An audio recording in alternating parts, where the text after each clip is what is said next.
Coordinate geometry का हमारा ये लेक्चर नंबर 5 होगा। और आज हम कुछ फार्मूलाज देखेंगे, सेक्शन फार्मूलाज देखेंगे और मिड पॉइंट फार्मूला देखेंगे। और हम सीखेंगे कि कैसे रेशो को कैलकुलेट किया जाता है।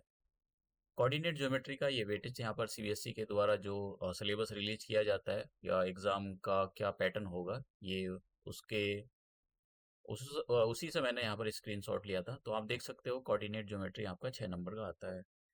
ये कोऑर्डिनेट ज्योमेट्री आपका केस स्टडी के पॉइंट ऑफ व्यू से भी काफ़ी इंपॉर्टेंट है। तो आपको इस चैप्टर को केस स्टडी के पॉइंट ऑफ व्यू से तैयार करना है। अगर केस स्टडी के पॉइंट ऑफ व्यू से आपको इसको तैयार करना है तो ज़्यादातर तो इसके अंदर डिस्टेंस फॉर्मूले पर ही केस स्टडी फॉर्म होती है। तो डिस्टेंस फार्मूला हम कर चुके हैं। और ये यहाँ पर सिलेबस दे रखा है कि कॉम्पिटेंसी से किस टाइप के क्वेश्चन ये देंगे। तो हम अपना कॉन्सेप्ट शुरू करते हैं। और सबसे पहले हम देखते हैं अपना ये सेक्शन फार्मूला क्या होता है। देखो, सिंपल है, इसमें आपको ऐसा नहीं कि बहुत ज़्यादा और मतलब डिटेल में जाने की ज़रूरत है। इवन ये जो जिन बच्चों का जो मैथमेटिक्स होता है वो वीक होता है, वो आराम के साथ इसमें अच्छा मार्क्स, मतलब इस चैप्टर में अच्छे जो है मार्क्स सिक्योर कर सकते हैं। 6 नंबर, 6 के 6 पूरे सिक्योर कर सकते हो, कोई बहुत मुश्किल चैप्टर है नहीं ये। तो सबसे पहले हम यहाँ पर बेसिक सा कॉन्सेप्ट देखते हैं। तो देखो, सेक्शन फॉर्मूला है हमारे पास, ये सेक्शन फॉर्मूला। तो सेक्शन फॉर्मूला है क्या? देखो, मैं ज्योमेट्री के अंदर एनसीईआरटी के अंदर कैसे दे रखा, आरडी शर्मा के अंदर कैसे पढ़ाते हैं, या फिर आरएस अग्रवाल के अंदर कैसे पढ़ाते हैं, मैं उन सारी चीज़ों के मैं सिंपल सा आपको ये सिंप्लीफाइड करके आपको दूंगा। देखो, इसमें है क्या कि आपके पास एक लाइन सेगमेंट होगा। अब ये जो लाइन सेगमेंट होगा वो आपका ऐसा हो सकता है कि कोई लाइन सेगमेंट आपकी लेटी लेटी लाइन हो सकती है, हॉरिजॉन्टल, ऐसा थोड़ा सलांट हो सकता है, ऐसा हो सकता है, बिल्कुल सीधी हो सकती है। तो ये लाइन सेगमेंट आपका कैसा भी हो सकता है। लाइन सेगमेंट के बारे में ही यहाँ पर जनरली बात की गई है, और उसको जब कैसे ब्रेक किया जाता है उसके बारे में यहाँ पर बात की गई है। तो ये ऐसा कुछ लाइन सेगमेंट हो सकता है आपका। ठीक है। अब मान लो हमारे पास कोई लाइन सेगमेंट है, मैं यहाँ पर जनरली ऐसे उसको रिप्रेजेंट करूंगा, तो आसान होता है। और ये जो लाइन सेगमेंट है, यहाँ पर अगर कोई पॉइंट है, लेट्स से ये लाइन सेगमेंट हम ले लेते हैं कि ये लाइन सेगमेंट हमारा 10 सेंटीमीटर का है। क्योंकि ज्योमेट्री हम पढ़ रहे हैं तो ज्योमेट्री के अंदर कोई 10 सेंटीमीटर मीटर तो होता नहीं है, तो यहाँ पर यूनिट्स लगा देते हैं। तो हम कह देते हैं कि जो ए बी है, इसकी जो टोटल लेंथ है वो कितनी है, 10 सेंटीमीटर ले लेते हैं ऐसी। अब यहाँ पर कोई पॉइंट है, पी पॉइंट ले लेते हैं। पी जनरली पी लिया जाता है, आप कुछ भी ले सकते हो, पी क्यू आर कुछ भी ले सकते हो। तो ये पी पॉइंट है।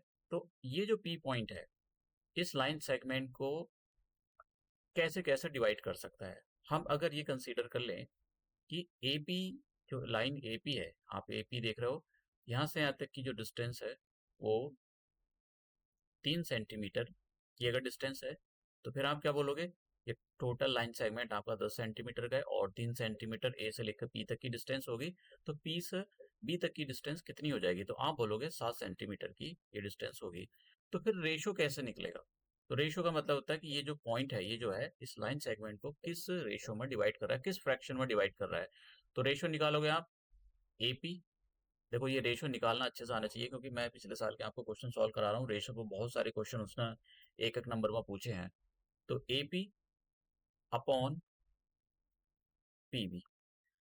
एबी की वैल्यू यहाँ, एपी की वैल्यू यहाँ पर कितनी है, 3, और पीबी की वैल्यू कितनी है, 7।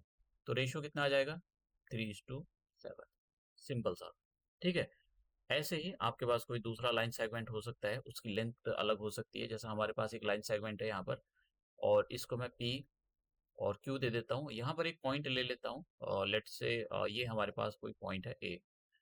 अब ये जो पूरा लाइन सेगमेंट है, ये पूरा लाइन सेगमेंट हम 8 सेंटीमीटर, आप कुछ भी ले सकते हो, ये 8 सेंटीमीटर का है। और ए से लेकर, अब चलो ठीक है, हम इसको ले लेते हैं, ए से लेकर क्यू तक का जो ये लाइन सेगमेंट है, इसकी जो लेंथ है, इसको हम बोल देते हैं कि ये 6 सेंटीमीटर का है।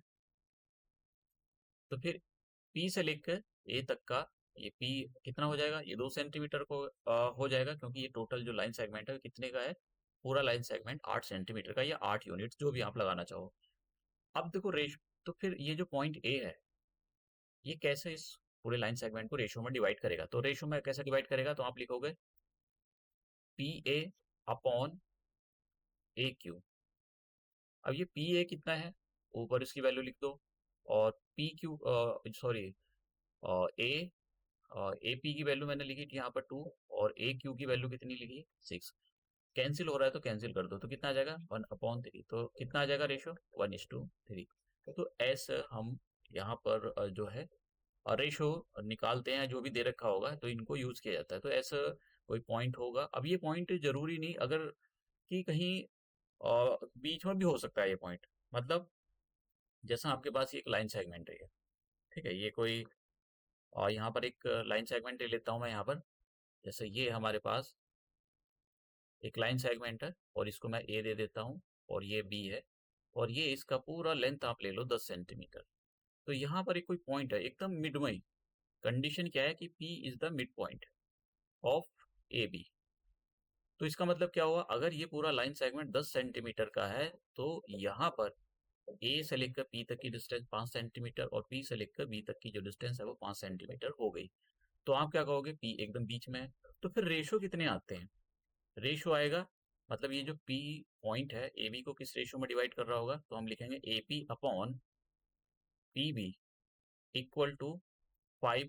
ए पी की वैल्यू 5 है और पी बी की वैल्यू भी 5 है, 5 से 5 कट गया तो कितना आ गया 1/1। तो रेशो कितना आ जाएगा 1:1। तो ये मतलब ये चीजें आपको पता होनी चाहिए, क्योंकि क्वेश्चन पूछे जा रहे हैं, ऐसा नहीं कि मैं बेवजह टाइम यहाँ पर खराब कर रहा हूँ, यहाँ से क्वेश्चन पूछे जा रहे हैं। तो आपको रेशो पता होना चाहिए। देखो कभी कभी क्या पूछता है ना, कि कभी कभी ये पूछ लेता है, जैसे यही क्वेश्चन है आपसे पूछता है कि आप A P upon A B बताओ, ये कितना आएगा, इसकी वैल्यू बताओ। तो आपको क्या करना है, A P upon A B, तो ए पी कितना है यहाँ पर, ए पी है 5, और ए बी का मतलब टोटल, टोटल कितना है 10, 5 से ऊपर नीचे कैंसिल कर लो तो कितना आ जाएगा 1/2। तो रेशो कितने आ जाएंगे 1:2, सॉरी 1:2। तो रेशो आ जाएगा 1:2। इस टाइप से कभी कभी वो पूरी लाइन सेगमेंट दे देता है, और कभी कभी आधा आधा रेशो, तो आपको देखना है किस हिसाब से क्वेश्चन पूछा है। तो ये मैंने रेशो की बात की। अब हम सेक्शन फॉर्मूले पे आते हैं, अपने सेक्शन फॉर्मूला पढ़ लेते हैं। तो सेक्शन फॉर्मूला एक्चुअली उसी का पार्ट था कि सेक्शन फॉर्मूला आपको समझना है तो ये पता होना चाहिए। तो फिर से हम एक लाइन सेगमेंट ले लेते हैं और इसको ले लेते हैं हम ए। ये जो ए पॉइंट है इसके कोऑर्डिनेट यहाँ पर x1 y1, ठीक है, x, y1, और यहाँ पर कहीं बीच में एक पॉइंट होता है, इसके जो कोऑर्डिनेट है x, y, और ये जो दूसरा एंड है इस लाइन सेगमेंट का, इसके कोऑर्डिनेट्स को हम x2 और y2 दे देते हैं, ठीक है। इसके जो बी पॉइंट है इसके कोऑर्डिनेट्स को हम x2 और y2 दे देते हैं। अब ये जो, जैसे मैंने कहा कि ये ए भी एक लाइन सेगमेंट है और पी यहाँ पर कहीं पॉइंट है, मिड पॉइंट नहीं अभी बोला मैंने यहाँ पर। तो ये जो पी पॉइंट है इस ए बी को पूरी लाइन को रेशो में डिवाइड कर रहा होगा, हम इसको एन एम, ठीक है, हम ये मान लेते हैं कि जो ए से ये है, मतलब यहाँ से यहाँ तक का ये m है और यहाँ से यहाँ तक का ये n है, हमने ये कंसीडर कर लिया, तो ये रेशो बन जाते हैं। तो फिर क्या फॉर्मूला बैठता है सेक्शन फॉर्मूला, सेक्शन फॉर्मूला ये है, सेक्शन फॉर्मूला, तो सेक्शन फॉर्मूला ये है कि अगर आपको पी पॉइंट के कोऑर्डिनेट निकालने हो, ये पी पॉइंट के कोऑर्डिनेट यहाँ पर कितने हैं x, y, तो x का आप जो x का वैल्यू कैसे निकालोगे, नीचे लिखोगे दोनों रेशो का सम, यानी m प्लस n, ऊपर लिखोगे m प्लस n, और ये जो m है इसके साथ में आप x2 लगाओगे और ये जो n है इसके साथ में आप x1 लगाओगे। ऐसी y, तो नीचे लिखोगे m प्लस n, ऊपर m प्लस n, और यहाँ पर m के साथ में y2 लगाओगे और इसके साथ में y1 लगाओगे। तो ये दो जो फॉर्मूला है ये इस पॉइंट का, ये जो आप देख रहे हो ना पी पॉइंट के जो कोऑर्डिनेट्स है x, y, इसकी वैल्यू निकालने के लिए यूज किए जाते हैं जब रेशो दे रखे हो, ठीक है। आपको एक लाइन सेगमेंट दिया जाएगा, ए पॉइंट के कोऑर्डिनेट दिए जाएंगे, बी पॉइंट के कोऑर्डिनेट दिए जाएंगे आपको, और पी पॉइंट के कोऑर्डिनेट्स बोलेगा, और ये बोलेगा ये जो पॉइंट पी है ये इस पूरे लाइन सेगमेंट को इस रेशो में डिवाइड करता है, वो हम क्वेश्चन के थ्रू देखेंगे, ठीक है। अब देखो कभी कभी क्या होता है, ये तो रेशियो जब दे रखा है तो आपको इस सेक्शन फॉर्मूला का अप्लाई, इस सेक्शन फॉर्मूले को अप्लाई करना होता है। अब यहाँ पर क्या है, नेक्स्ट जो है एक मिड पॉइंट फॉर्मूला है, मिड पॉइंट। तो जो मिड पॉइंट फॉर्मूला है वो एक्चुअली कुछ नहीं है, सेक्शन फॉर्मूला ही है मिड पॉइंट फॉर्मूला। तो ये मिड पॉइंट फॉर्मूला क्या है, मिड पॉइंट फॉर्मूला ये है, अगर हमारे पास एक लाइन सेगमेंट है, ठीक है, फिर से हम ले लेते हैं कि एक लाइन सेगमेंट है और इसका एक एंड पॉइंट है ए, और इसके जो कोऑर्डिनेट्स हैं एक्स कॉमा x1 y1 है, और यहाँ पर दूसरा एंड पॉइंट है इसका बी, और इसके जो कोऑर्डिनेट्स हैं वो x2 कॉमा y2 हैं, और यहाँ पर एकदम बीचों बीच जिसमें कोई पॉइंट है, लेट्स से p ये पॉइंट है। कंडीशन ये है कि p is the mid point, mid point. तो p एक मिड पॉइंट है और इसके जो कोऑर्डिनेट्स है वो x कॉमा y। अब मिड पॉइंट होने का क्या मतलब हो गया? मिड पॉइंट होने का मतलब हो गया कि ये जो ये पूरा लाइन सेगमेंट अगर 10 सेंटीमीटर का है, तो ए से लेकर पी तक की जो डिस्टेंस है वो 5 सेंटीमीटर है, और पी से लेकर बी तक की डिस्टेंस जो है वो 5 सेंटीमीटर है। तो मतलब ये बराबर बराबर। तो यहाँ पर क्या होता है, जो रेशो होते हैं, मतलब रेशो का मतलब m और n ये दोनों इक्वल होते हैं। If if p is mid point, अगर p मिड पॉइंट होता है तो ये m और n दोनों इक्वल हो जाते हैं। इसका मतलब ये होता है। तो उस केस में ये जो हम अगर सेक्शन फॉर्मूला अप्लाई करते हैं, तो सेक्शन फॉर्मूला क्या होता है? सेक्शन फॉर्मूला ये होता है, नीचे m लिखो, नीचे m प्लस n और ऊपर m प्लस n, और ये जो m है इसके साथ में आपको x2 लिखना है, और ये जो n है इसके साथ में आपको x1 लिखना है। ऐसे ही आप y का निकालते तो नीचे क्या लिखते? m प्लस n, और ऊपर क्या? m प्लस n, और y ये जो m है इसके साथ में y2 लगाओ, और n के साथ में y1।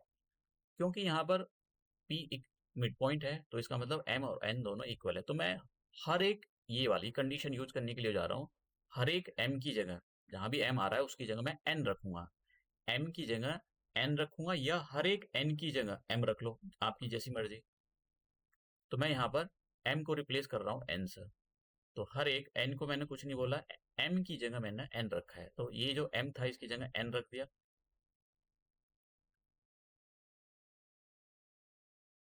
ऐसे ही यहाँ भी कर लेता हूँ। तो ये कोई आपको ड्राइव मतलब डेरिवेशन नहीं आएगा। तो n प्लस n, ऊपर कितना जाएगा? n, और y2, मैं आपको बता रहा हूँ कि मिड पॉइंट फॉर्मूला कुछ नहीं होता है, वो सेक्शन फॉर्मूला ही होता है। तो नीचे कितना आ जाएगा? n प्लस n, ये 2n आ गया, और ऊपर से देखो दोनों में n कॉमन है, n बाहर निकाल लो, तो अंदर कितना रह जाएगा? x2 plus x1। अब यहाँ पर, यहाँ भी यही करो, n बाहर निकालो, तो कितना आ जाएगा? y2 प्लस y1, और नीचे कितना हो जाएगा? 2n, n से n हट गया, तो x की वैल्यू कितनी आ गई? x की वैल्यू आ गई x2 प्लस x1 अपॉन 2, और इसको कैसे लिख सकते हो? x1 पहले लिख दो, x1 प्लस x2 अपॉन 2, ठीक है। ऐसे ही यहाँ पर y है, तो y को कैसे लिख सकते हो? तो y को लिख सकते हो आप y2 प्लस y1 अपॉन 2, और ये आ जाएगा y1 प्लस y2 अपॉन 2। तो ये मिड पॉइंट फॉर्मूला हमारे पास, जब p कभी भी मिड पॉइंट है तो हम x और y ऐसे निकालते हैं, ना कि सेक्शन फॉर्मूला है तो सेक्शन फॉर्मूला ही है, लेकिन कंडीशन यहाँ पर ये होगी जो m और n है वो दोनों इक्वल हो गए। तो ये आपको जो है याद रखना चाहिए, ये काफी इंपॉर्टेंट है। अब हम अपने दूसरे एक फॉर्मूला पर चलते हैं कि जब रेशो, मतलब फॉर्मूला तो नहीं है, देखो जब कभी भी आपको रेशो कैलकुलेट करना है, अगर आपको रेशो गिवन है और फिर आपको पी पॉइंट के कोऑर्डिनेट निकालने हैं, तो आपको पीछे वाले फॉर्मूले अप्लाई करने हैं, या पी एक मिड पॉइंट है तब मिड पॉइंट फॉर्मूला आपको अप्लाई करना है। लेकिन अगर रेशो निकालना हो, रेशो निकालने का मतलब कि हमारे पास एक लाइन सेगमेंट है ये, और इस लाइन सेगमेंट के, मैं यहाँ पर, ये पॉइंट ए है, और पॉइंट ए के जो कोऑर्डिनेट्स है यहाँ पर x1 y1, और ये पॉइंट बी है, और इसके जो कोऑर्डिनेट्स दे रखे हैं x2 y2। देखो यहाँ पर कोई थ्योरेटिकल पार्ट नहीं होता कि बेवजह फालतू आप भर भर के करो।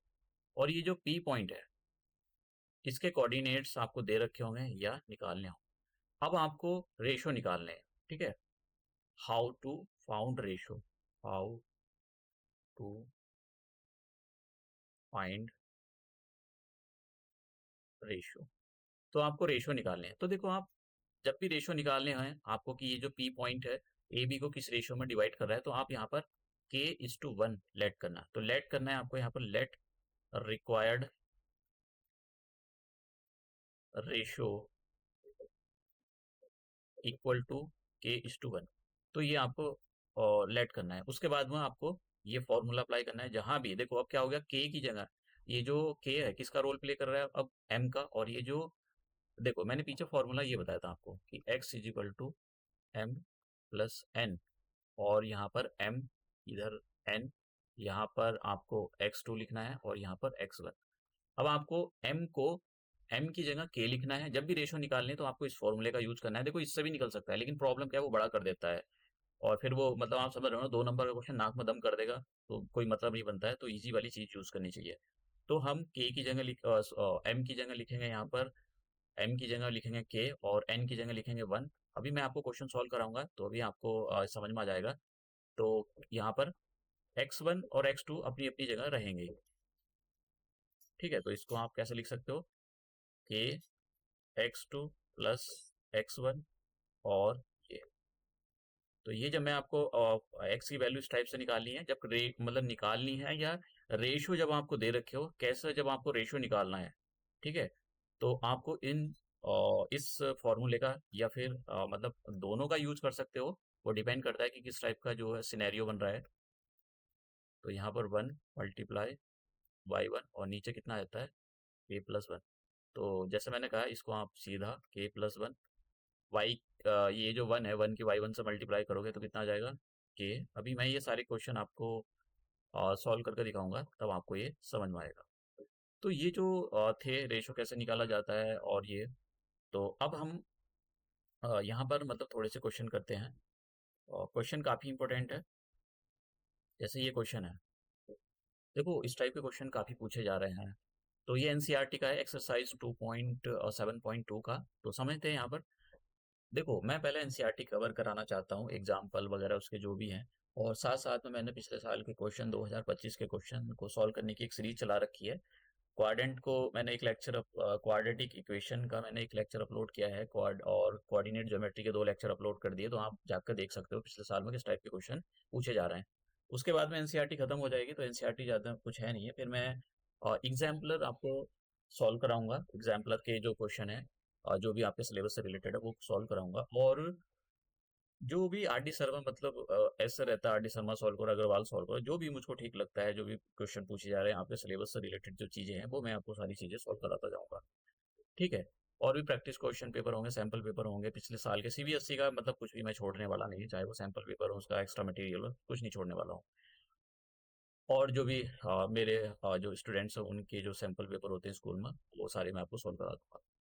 तो अब देखिए यहाँ पर क्या कह रहा है, find the coordinates of the point which divides the join of ये। तो वो क्या कह रहा है समझो जरा। देखो आपको यहाँ पर सिंपल सा एक लाइन सेगमेंट बना लेना, कैसा भी ऐसा नहीं कि भाई आपको वो आपको रिप्रेजेंट करना है उसके अंदर। तो आपको यहाँ पर एक लाइन सेगमेंट ले लेते हैं हम। तो हमारे पास ये एक लाइन सेगमेंट हो गया, इसको हम ए दे देते हैं। और इस ए पॉइंट के जो कोऑर्डिनेट है -1,7, कार्टेशियन प्लेन में रिप्रेजेंट करने की जरूरत नहीं है आपको। और ये बी पॉइंट है, यहाँ पर इसके जो कोऑर्डिनेट्स हैं 4, -3 है। और यहाँ पर कोई पॉइंट है, आप समझ रहे हो, यहाँ पर हम कोई पॉइंट है पी ले लेते हैं और इसके जो कोऑर्डिनेट्स है x, y। अब ये कह रहा है find the coordinates of the point which divides, मतलब एक लाइन सेगमेंट होगा और उसमें कहीं पी आ रहा होगा तो उसके कोऑर्डिनेट्स हमको बतानी है, मतलब x और y की वैल्यू बतानी है। एंड 4, -3, तो बी पॉइंट के जो कोऑर्डिनेट है वो ये दे रखे इन द रेशो। और यहाँ पर रेशो भी दे दिया, मतलब ये हो गया 2 और ये हो गया हमारे पास 3। तो यहाँ पर m की जो वैल्यू है, देखो मैं यहाँ लिख देता हूँ। तो ये कितना हो जाएगा, इसको हम x1 y1, और ये कितना हो जाएगा x2 y2। और ये जो है यहाँ पर m का रोल कौन प्ले कर रहा है 2, और n का कौन रोल प्ले कर रहा है 3। तो हम यहाँ पर फॉर्मूला अप्लाई करते हैं। फॉर्मूला क्या है कि x equal to m plus n और m प्लस n। m की जगह आपको यहाँ पर m के साथ में मतलब मल्टीप्लाई में आपको x2 लिखना है, और n के साथ में आपको मल्टीप्लाई में x1। देखो यहाँ पर जानते हो क्या, आप इस यहाँ पर किसी को भी x1 y1 नहीं लेट कर सकते, मैं बताता हूँ, फिर ना रेशो बदलने पड़ेंगे आपको। तो इसलिए आप बस ये याद रखना, इस वाले पॉइंट को x1 y1 और इसको x2 y2, और ये m और ये n सीक्वेंस से चलना है। अगर आपने इसको फिर x1 y1 दे दिया और इसको x2 y2, फिर ये m ही हो जाएगा ये n, तो फिर आपको उसी हिसाब से जो है एडजस्ट करके चलना है, मतलब गड़बड़ हो जाएगा, इसलिए आपको इधर से ही करके चलना है। तो अब मैं यहाँ पर वैल्यू रखने जा रहा हूँ। m की वैल्यू कितनी होगी यहाँ पर? m की वैल्यू है 2 प्लस n की वैल्यू कितनी है 3, तो 2 मल्टीप्लाई x2 कितना है यहाँ पर? x2 है 4 प्लस n की वैल्यू यहाँ पर 3 है और x1 कितना है माइनस का 1। ये हमारे पास, अब हम सॉल्व कर लेते हैं। तो नीचे कितना आ जाएगा 5, ऊपर कितना आ गया 8 माइनस का 3, तो कितना आ जाएगा 5/5 और 1 आ जाएगा। x का जो हमारे पास कोऑर्डिनेट आया, x की वैल्यू कितनी आ गई? x की वैल्यू आ गई यहाँ पर 1। अब हम y की वैल्यू निकालते हैं, तो y का फॉर्मूला लगाते हैं हम, तो क्या आएगा नीचे m।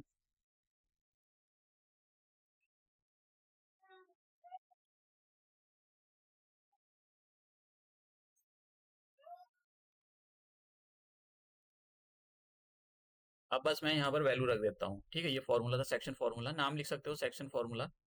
फॉर्मूले जरूर लिखना आपको, ठीक है। ये 2 नंबर का क्वेश्चन है, कोई ज़्यादा नहीं, कोई वो बहुत ही ज़्यादा महाभारत है ये, कि m की वैल्यू लिख देता हूँ मैं नीचे और n की वैल्यू। तो m की वैल्यू यहाँ पर 2 है और x2 कितना है यहाँ पर? देखो x2 है यहाँ पर, सॉरी y2 कितना है यहाँ पर -3 प्लस n कितना है यहाँ पर 3 मल्टीप्लाई y1 कितना है 7।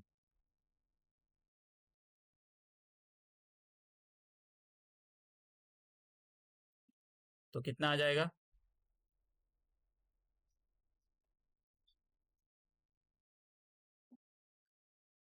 तो ये आ जाएगा, कैंसिल कर दो इसको, तो 3। तो ये जो पॉइंट है इसके कोऑर्डिनेट कितने आ गए? पी पॉइंट है, इसके कोऑर्डिनेट कितने आ गए? 1,3, ठीक है। तो लिख दो coordinates of P equal to 1,3। तो ये हमारे पास हमारा आंसर हो गया, ठीक है। नेक्स्ट क्वेश्चन देखो, यहाँ पर क्या है, सीखने वाली चीजें क्या है। जब आपको रेशो दे रखा था, जब आपको रेशो दे रखा था, तब आपको ये फॉर्मूला अप्लाई करना है जो मैंने यहाँ पर लिखा है। जब रेशो दे रखा है ये, लेकिन अगर अगर रेशो कैलकुलेट करना है, निकालना है रेशो, तब इसका यूज मत करना, वरना तो फिर ये नाक मदम कर देगा आपकी। तो इसके लिए क्या करेंगे वो अभी हम देखेंगे। क्या करना है आपको, ये फॉर्मूला तभी आपको अप्लाई करना है जब रेशो आपको दे रखे हो और पी पॉइंट के कोऑर्डिनेट आपको निकालने हो। अब यहाँ पर हमारे पास नेक्स्ट क्वेश्चन है, ट्राई सेक्शन वाला है। तो ट्राई सेक्शन से पहले आपको समझ लो भाई ट्राई सेक्शन होता क्या है, कॉन्सेप्ट समझो ट्राई सेक्शन के। देखो यहाँ पर कोई रेशो नहीं दे रखा है, तो मैं ट्राई सेक्शन का आपको पहले कॉन्सेप्ट बताता हूँ और उसके बाद में ये देखो, ट्राई सेक्शन के बारे में अगर आपको नहीं पता है तो पता होना चाहिए। मैंने पिछले साल के क्वेश्चन जब मैं आपको सॉल्व करा रहा हूँ, एक एक नंबर में उसमें कितने क्वेश्चन पूछे हैं। तो ट्राई सेक्शन, ट्राई सेक्शन का मतलब होता है 3 इक्वल पार्ट में किसी लाइन सेगमेंट का डिवाइड होना। जैसे मान लो हमारे पास, अब यहाँ पर सीखने वाली क्या बात है, सीखने वाली बात मैं आपको बताता हूँ कि हमारे पास एक लाइन सेगमेंट है, लेट्स से ए बी, और ये ए बी के यहाँ पर 2 पॉइंट है, पी ले लो और इनको क्यू ले लो। पी पॉइंट के भी अपने कोऑर्डिनेट्स होंगे, क्यू पॉइंट के भी अपने कोऑर्डिनेट्स होंगे, अभी मैं इसमें नहीं जा रहा हूँ, पहले समझो हम क्या समझना चाह रहे हैं।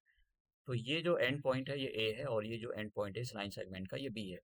अब ट्राई सेक्शन का 3 इक्वल पार्ट में डिवाइड होना, 3 इक्वल पार्ट में डिवाइड होने का मतलब, अगर ये मतलब मैं यहाँ पर ऐसा नहीं कि भाई 2 सेंटीमीटर कुछ भी ले सकते हो आप, अगर ये पूरा का पूरा 2 सेंटीमीटर है तो ये भी 2 सेंटीमीटर है और ये भी 2 सेंटीमीटर है, समझ रहे हो?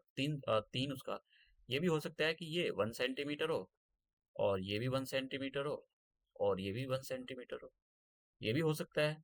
और ये भी हो सकता है कि ये 3 सेंटीमीटर हो और ये 3 सेंटीमीटर हो, ये 3 सेंटीमीटर हो, मतलब लाइन सेगमेंट इक्वल है यहाँ पर। ये आपको चीज ध्यान देनी है, यहाँ पर ट्राई सेक्शन का मतलब ये होता है, ठीक है। तो ये जो चीज है मतलब आपको इसलिए ध्यान देनी, मैं इसलिए टाइम यहाँ पर आपको दे रहा हूँ क्योंकि ये क्वेश्चन पूछे जा रहे हैं। ऐसा नहीं कि इसमें कुछ बहुत ज्यादा तूफानी चीज है कि भाई आपको क्या करना है। यहाँ पर एक एक नंबर के क्वेश्चन वही लेफ्ट राइट करके ही पूछ लेता है यहाँ से, ठीक है। जैसे आपको मैंने पिछले सॉल्व करके दिखा रहा हूँ मैं आपको, आप देख रहे होंगे कि कैसे क्वेश्चन को पूछ रहा है रेशो पे ही।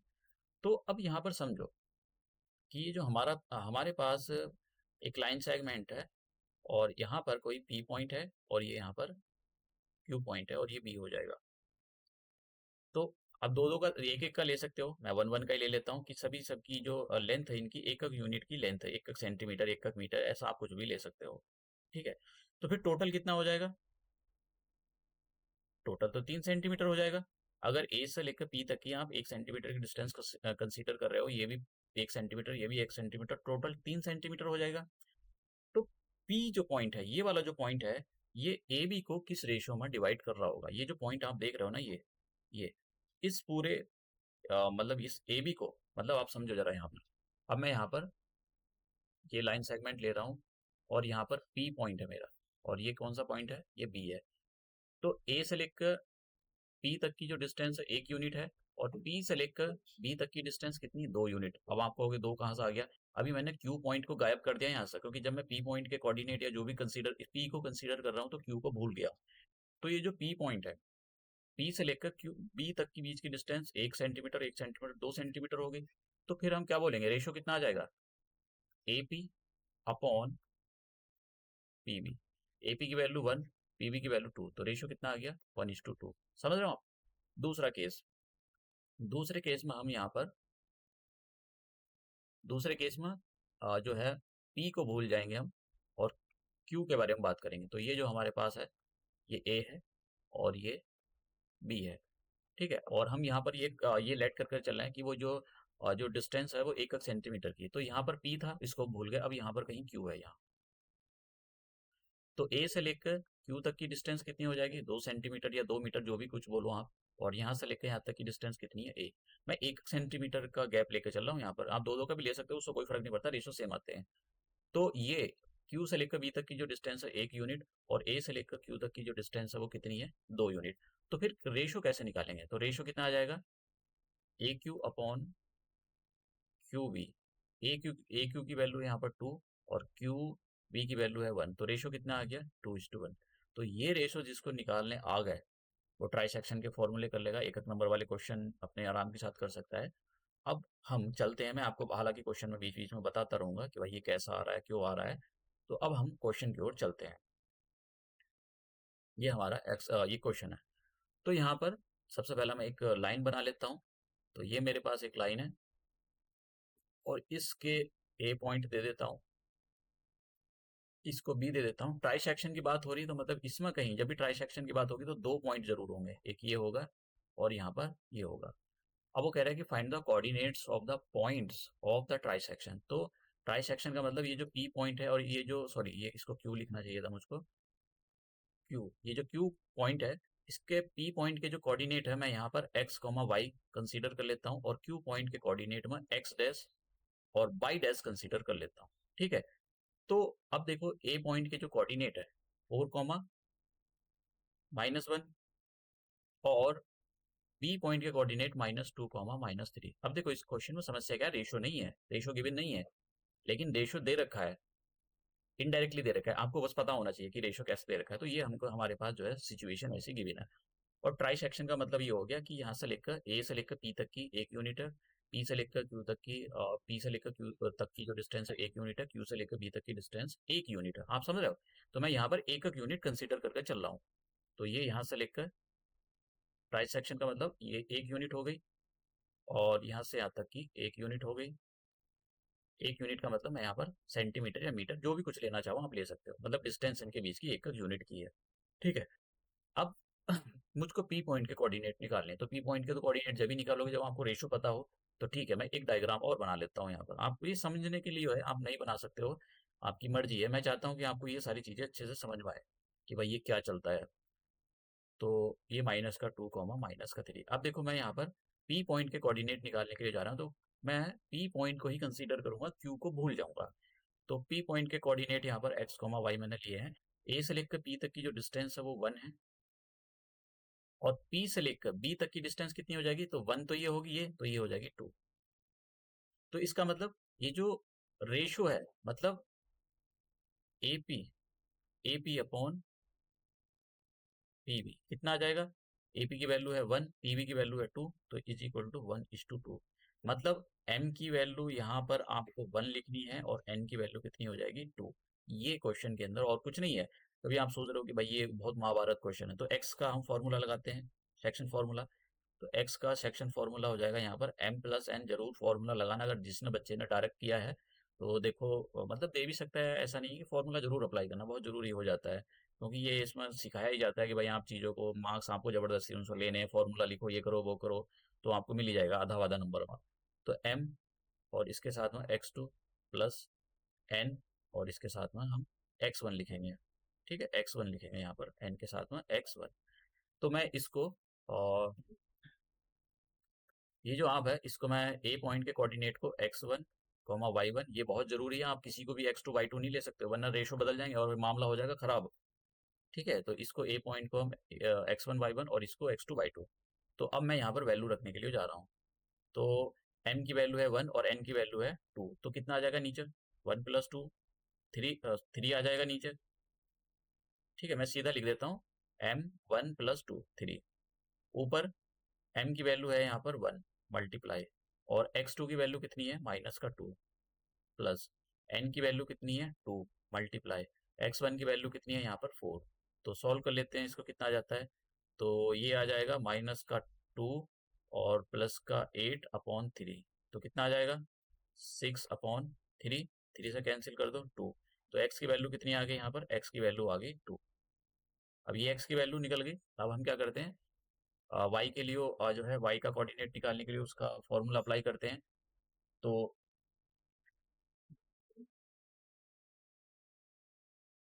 लिखते हैं हम फॉर्मूला कि y इक्वल टू, देखो p पॉइंट के कोऑर्डिनेट निकालना हूं मैं ये, तो कैसे करोगे आप, m प्लस n और m n, यहाँ पर लिखो y2 और यहाँ पर y1। अब वैल्यू लिखो, तो m की वैल्यू है 1 और n की वैल्यू कितनी है यहाँ पर 2, तो कितना आ जाएगा 1 प्लस ये 3 आ जाएगा, और 1 मल्टीप्लाई y2 कितना है यहाँ पर, y2 है -3, प्लस n की वैल्यू यहाँ पर कितनी है, n की वैल्यू है 2 मल्टीप्लाई, और y1 कितना है यहाँ पर देखो -1। तो कितना आ जाएगा, ये आ जाएगा माइनस का 3 और माइनस का 2/3, तो माइनस का 5/3। तो ये जो P पॉइंट था उसके कोऑर्डिनेट हमारे कितने आ गए, मैं सीधे लिख देता हूँ कोऑर्डिनेट्स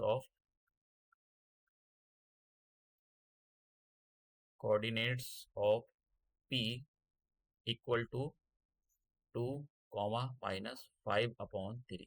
तो ये हमारे पास एक आंसर आ गया। अभी हमको खुश होने की ज़रूरत नहीं है, क्यू पॉइंट के कोऑर्डिनेट निकालने हैं, तो मैं यहाँ पर क्यू पॉइंट के कोऑर्डिनेट निकालने के लिए जा रहा हूँ। तो क्यू पॉइंट के लिए मैं एक अलग सा डायग्राम बना लेता हूँ, ये सब समझने के लिए है आपको, जिससे रेशो समझ में आए कि भाई ये रेशो दे नहीं रखा है फिर भी रेशो कहाँ से निकल रहे हैं ये।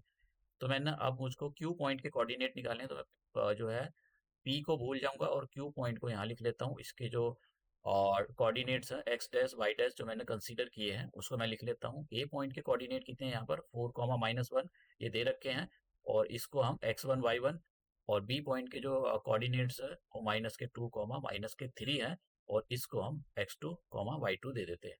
फिर से सेक्शन फॉर्मूला अप्लाई करेंगे। तो अब सेक्शन फॉर्मूला अप्लाई करने से पहले जरा रुको, रेशो निकालना है।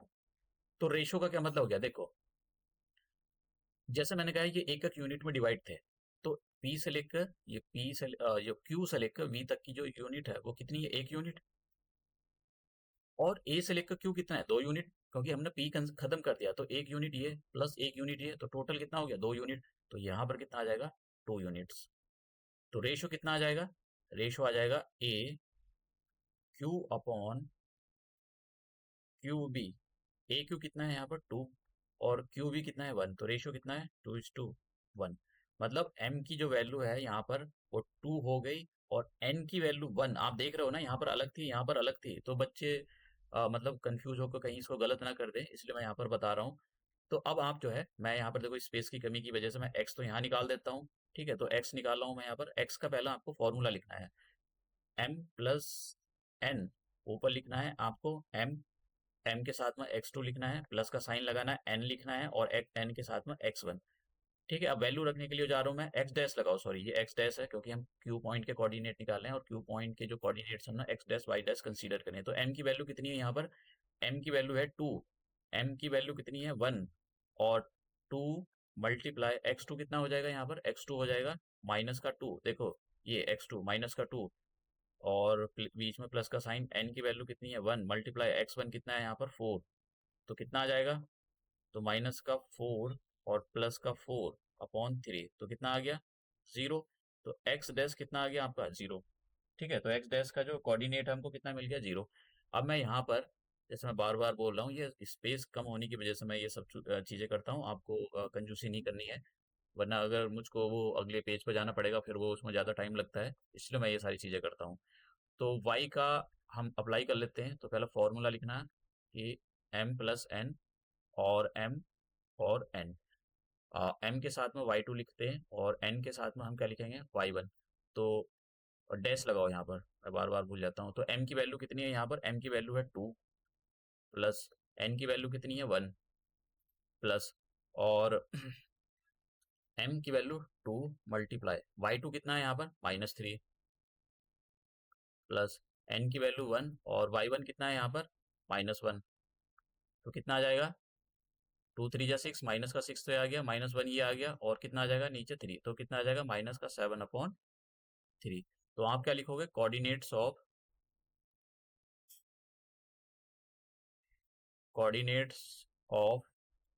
q इक्वल टू x की वैल्यू 0, x डैश की वैल्यू 0 और y डैश की वैल्यू कितनी आ गई -7/3। तो ये हमारे पास जो है क्यू पॉइंट्स के जो क्यू पॉइंट था उसके कोऑर्डिनेट्स निकल गए। तो देखो मतलब क्वेश्चन ऐसा नहीं है कि 3 नंबर का ये क्वेश्चन है तो आपसे पूछा जा सकता है, इवन इस पर एक एक नंबर के क्वेश्चन रेशो में ही पूछे गए हैं, तो आपको इन सारी चीज़ों के बारे में पता होना चाहिए। अब हम नेक्स्ट क्वेश्चन की ओर मूव करते हैं। हमारा नेक्स्ट क्वेश्चन है,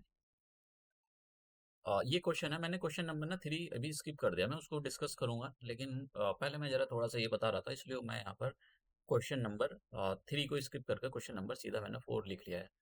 तो अब मैं क्वेश्चन नंबर 4 को रीड करता हूँ। क्वेश्चन नंबर 4 क्या कहता है, देखो क्वेश्चन नंबर 4 ये कहता है कि फाइंड द रेशो। जब भी आपको रेशो निकालने हो, मतलब क्या कह रहा है वो, एक आपके पास लाइन सेगमेंट है, यहाँ पर ए पॉइंट है, अगर पॉइंट नहीं दे रखे तो आप अपनी साइड से बी कर सकते हो। Find the ratio in which line segment joining the points, एक हमारे पास ए पॉइंट्स है, इसके जो कोऑर्डिनेट्स है 3,10 दे रखे हैं, और ये जो बी पॉइंट्स है, बी पॉइंट है, सॉरी ऐसे नहीं होता है, बी पॉइंट है, इसके कोऑर्डिनेट्स कितने दे रखे हैं 6,-8, ये हमारे पास इसके कोऑर्डिनेट दे रखे हैं। अब वो ये कह रहा है कि यहाँ पर कोई पॉइंट है, ठीक है, पी हो सकता है, क्यू, जो भी आप देना चाहो, और इसके जो कोऑर्डिनेट्स है -1,6 ये दे रखे हैं, आपको बोला है डिवाइडेड बाय -1,6। तो यहाँ पर जो पॉइंट है पी, इसके जो कोऑर्डिनेट है वो कितने दे रखे हैं, ये दे रखे -1,6। अब वो रेशो निकलवा रहा है यहाँ पर कि भाई ये m की वैल्यू कितनी है और n की वैल्यू, तो आपको एम एन वाला फॉर्मूला नहीं लगाना है।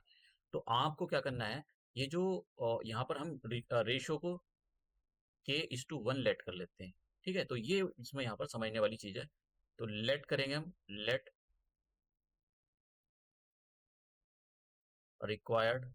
अच्छा, एक और चीज मैं यहाँ पर बताना चाहता हूँ, जैसे कुछ टीचर ना थ्योरी लिखवाते हैं, देखो मैथ में थ्योरी नहीं लिखा जाती, बहुत ही फिजिक्स मैथ केमिस्ट्री में बहुत ही, मतलब केमिस्ट्री में तो चलो चलता है, ये सारी चीजें समझने की होती हैं।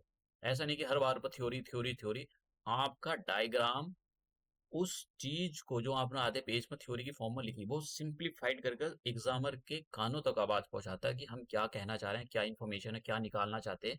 इसीलिए जो आप थ्योरी में एक लंबा चौड़ा पेज लिखते हो और एक छोटा सा डायग्राम बहुत सारी इन्फॉर्मेशन एग्जामर के पास देता है, आप समझ रहे हो, तो इसलिए मैं थ्योरी वगैरह नहीं होता, कोशिश करता हूँ कि सिंप्लीफाइड चीज वे में आपको बताऊं ये कैसे सॉल्व किया जाता है। तो हर बार में थ्योरी लिखना, ये करना, लेट ये वे, बहुत कम ही मैथ के अंदर थ्योरी लिखी जाती है। डायग्राम अगर कहीं स्कोप है बनाओ, उसको समझाओ, टीचर को दिखाओ कि भाई देखो हमको इतने अच्छे से आता है, समझ जाता है एग्जामर, उसको पता होता है। मैथमेटिक्स का टीचर जो होता है या अपने सब्जेक्ट का कोई भी टीचर होता है, उसको जितने अच्छे से आप समझाओगे वो उतने अच्छे से ही आपको मार्क्स देगा और समझेगा कि हाँ बच्चे को नॉलेज है। तो कॉपी चेक करने से ये पता लग जाता है कि बच्चे का जो नॉलेज का लेवल है वो कितना है, बहुत सारी चीज़ों से पता लगता है। भले से एनसीईआरटी के अंदर मेंशन किया गया हो ना, ये उससे कोई मतलब नहीं होता है कि आप किसी प्राइवेट बुक से पढ़ रहे हो या नहीं पढ़ रहे हो, उसमें डायग्राम नहीं दे रखा है, लेकिन ये सारी चीज़ें जो है आपकी अंडरस्टैंडिंग को डायग्राम बनाकर समझाना, उसको ये इन्हांस कर देती हैं आपकी भी और आपके जो कॉपी चेक करता है उसकी। तो रिक्वायर्ड रेशो हम यहाँ पर क्या कर लेते हैं, k/1, ठीक है। तो हमको ये फॉर्मूला लगाना है कि एक्स ये जो है, अभी मैं आपको बता देता हूँ फॉर्मूला कि रेशो निकालना है यहाँ पर, ठीक है। के प्लस वन, के यहाँ पर वन लिखेंगे। और देखो अब क्या पिछले वाले फॉर्मूले में और इस वाले फॉर्मूले में डिफरेंस क्या है कि के का रोल तो प्ले कर रहा है यहाँ पर एम, एक्चुअली एम, और एन जो है यहाँ पर वन रोल, एन का रोल वन है। तो बस यही डिफरेंस है। अभी मैं बताऊंगा, आप समझना कैसे निकालते हैं इसको। तो के साथ में x2 लगाओ और इसके साथ में आप x1 लगाओ, ठीक है। तो ये आपको फॉर्मूला लगाना है ऐसे ही, y का फॉर्मूला। तो नीचे लिखोगे आप k प्लस वन, और यहाँ पर k प्लस वन, यहाँ पर y2 और मल्टीप्लाई y1। अब देखो ये तो सारी चीजें ठीक है। अब हम यहाँ पर अपने इसको दे देते हैं x1 कॉमा y1, और ये जो है ये x कॉमा y दे रखे हैं आपको, और ये x2 कॉमा y2 दे रखा है। अब हम इन फॉर्मूला के अंदर वैल्यू रखते हैं। तो देखो जरूरी नहीं कि दोनों के अंदर यहाँ वैल्यू और दोनों का सही आंसर निकालो, एक सा आंसर निकालो। तो मैं इसी से आंसर निकाल कर दिखा देता हूँ, इससे भी दिखा दूंगा आपको। के की वैल्यू कितनी है हमको नहीं पता है, ये तो निकालना ही है। के के इसको भी मैं जरा हटा देता हूँ क्योंकि इसकी वैल्यू रखेंगे हम। अब देखो यहाँ पर x2 की वैल्यू कितनी है, मल्टीप्लाई x2 कितना है यहाँ पर 6 प्लस वन मल्टीप्लाई ये x1 है, यहाँ पर ये x1 है, ये x1 की वैल्यू कितनी है यहाँ पर माइनस का 3, और x की वैल्यू कितनी है माइनस का 1, ठीक है। तो कितना आ गया -1 के प्लस वन, और यहाँ पर इन दोनों की मल्टीप्लाई करो तो 6 के आ जाएगा, और 1 और -3 की मल्टीप्लाई 3। अब ये जो नीचे है के की इधर -1 में मल्टीप्लाई करो, ठीक है। तो ये आ जाएगा के प्लस वन, 6 के माइनस का 3। तो -1 के अंदर मल्टीप्लाई करो, माइनस का के माइनस का 1 इक्वल टू 6 के माइनस का 3। इसको मैं इधर ट्रांसपोज कर देता हूँ, और ये जो -1 इधर ही रहने दूंगा, ये जो के था इधर माइनस का था, इसको मैं इधर ट्रांसपोज कर देता हूँ। तो के ये जो -3 है इधर जाकर प्लस का हो जाएगा, और -1 ऐसे ही 6 के, ये जो माइनस के था इधर आकर ये प्लस का हो जाएगा। तो कितना आ गया 2 इक्वल टू 6 के प्लस 1 के 7 के। तो यहाँ पर के की वैल्यू कितनी आ गई, मैं इधर लिख देता हूँ, के की वैल्यू आ गई के इक्वल टू 2/7, 2/7, ये के की वैल्यू निकल गई। तो रेशियो कैसे निकालोगे, अब ध्यान से देखना, यहाँ पर रिक्वायर ऐसे लिखो, सीधा रेशियो भी लिख सकते हो आप, रेशियो ऐसे लिखो, रेशियो इक्वल टू, तो रेशियो इक्वल टू हमने क्या लिया था k:1, के की वैल्यू रखो यहाँ पर 2/7। अब देखो ये जो 7 नीचे है ना, ये इसकी 1 में मल्टीप्लाई हो जाती है। तो हम क्या काम करेंगे, और नीचे से 7 हट जाएगा, 1 की ये 1 और 7 की मल्टीप्लाई करेंगे, कितना आ जाएगा 7, और नीचे वाला 7 खत्म। तो ये हमारे पास रेशियो है, ये आंसर आ गया, ठीक है। तो आप ऐसे भी आंसर निकाल सकते हो, जैसे वाई की जरूरत नहीं है आपको। कभी आप सोच रहे हैं कि भाई वाई से निकाले आंसर, दोनों से निकाल लो सेम आंसर आएगा। अब मैं आपको वाई से भी निकाल के दिखा देता हूँ, इसका भी यूज करके आपको दिखा देता हूँ, इससे भी।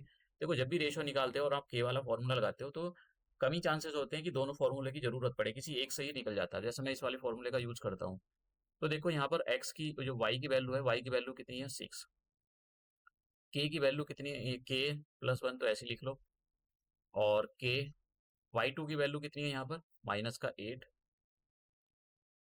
प्लस, और 1 मल्टीप्लाई y1 की वैल्यू कितनी है यहाँ पर 10। अब ये k इसकी जो वैल्यू है, मतलब इसको इधर 6 में मल्टीप्लाई कर देंगे, तो ये आ जाएगा k प्लस 1 ब्रैकेट के अंदर, और यहाँ पर आ जाएगा -8 के प्लस का 10।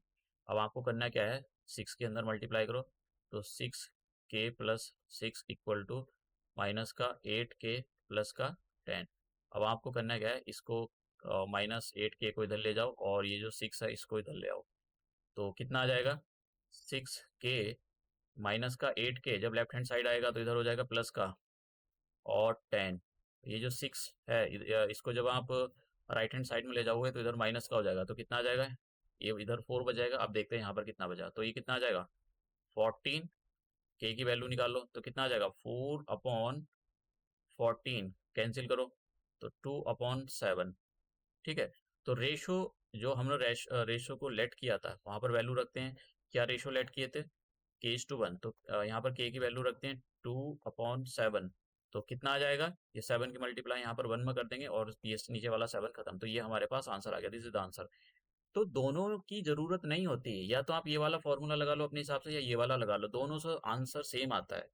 तो ये जो है मतलब यहाँ पर आपको इन सारी चीज़ों को मतलब प्रैक्टिस करनी चाहिए, और तब आप प्रैक्टिस करोगे तभी आपको ये सारी चीज़ें आएंगे। तो हम नेक्स्ट क्वेश्चन की ओर मूव करते हैं। तो नेक्स्ट क्वेश्चन हमारा,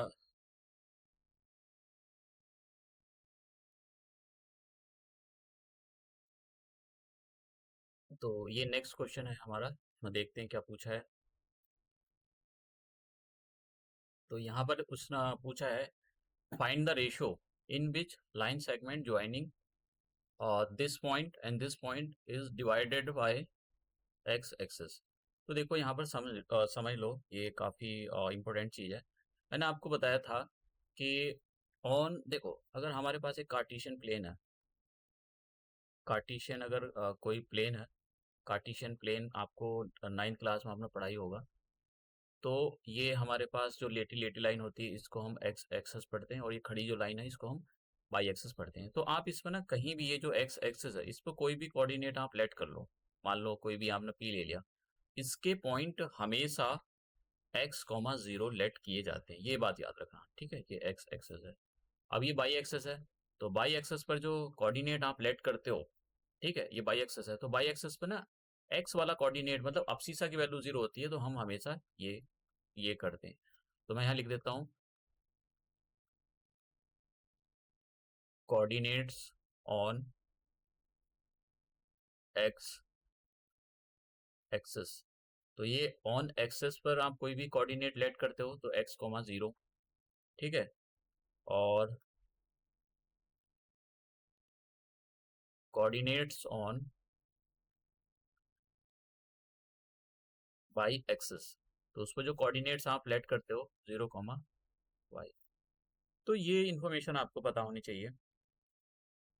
अब जैसे ये क्वेश्चन है, find the ratio in which line segment, तो एक लाइन सेगमेंट में बना लेता हूँ यहाँ पर,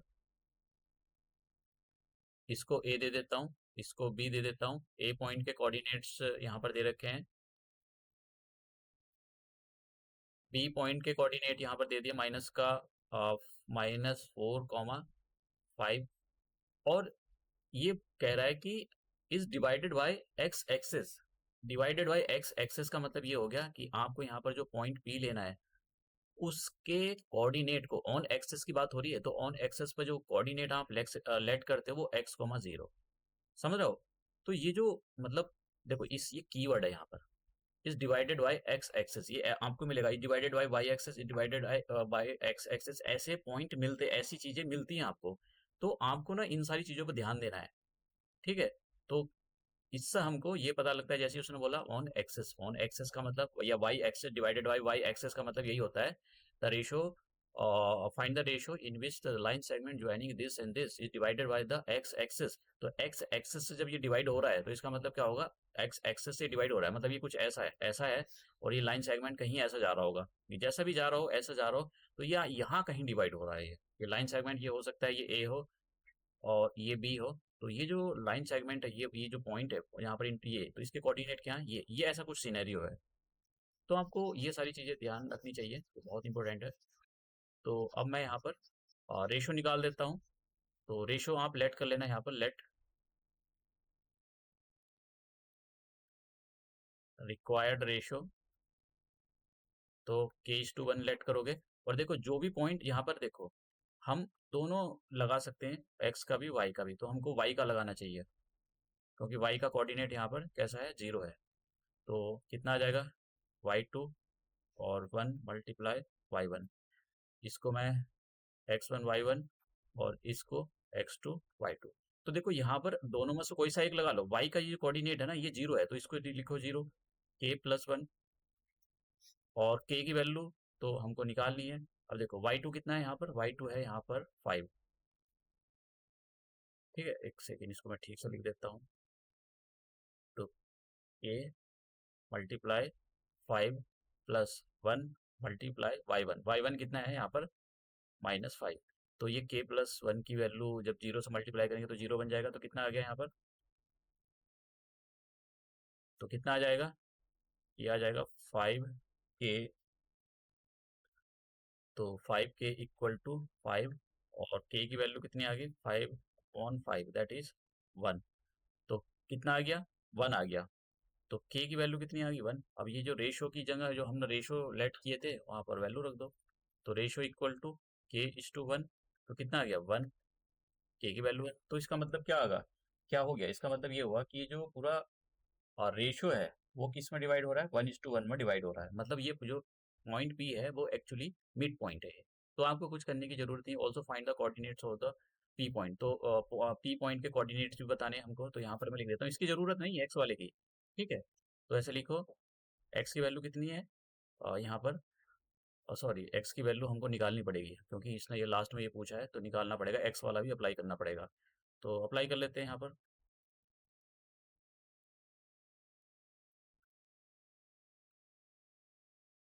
क्योंकि ये लास्ट में इसने ये पूछ लिया, find the coordinates of the, क्योंकि एक्स की वैल्यू निकालनी पड़ेगी। तो एक्स का हमको नहीं पता, के की वैल्यू हमको यहाँ निकालनी 1 है, के की वैल्यू रख देते हैं 1।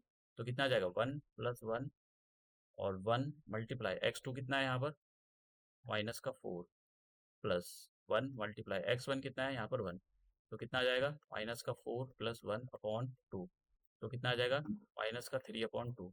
तो x की वैल्यू कितनी आ गई, -3/2। तो x की वैल्यू निकल गई। तो कोऑर्डिनेट हम जो है हमारे पास P पॉइंट के कोऑर्डिनेट हम यहाँ आराम के साथ निकाल सकते हैं। तो कितने आ जाएंगे, coordinate of the P equal to, मैं सीधा लिख देता हूँ, x, 0 थे, तो कितने आ जाएगा, -3/2। तो ये हमारे पास जो है आंसर आ गया। और नेक्स्ट जो क्वेश्चन है नेक्स्ट लेक्चर में करेंगे, और ये लेक्चर हम यही समाप्त करते हैं और मिलते हैं नेक्स्ट लेक्चर में।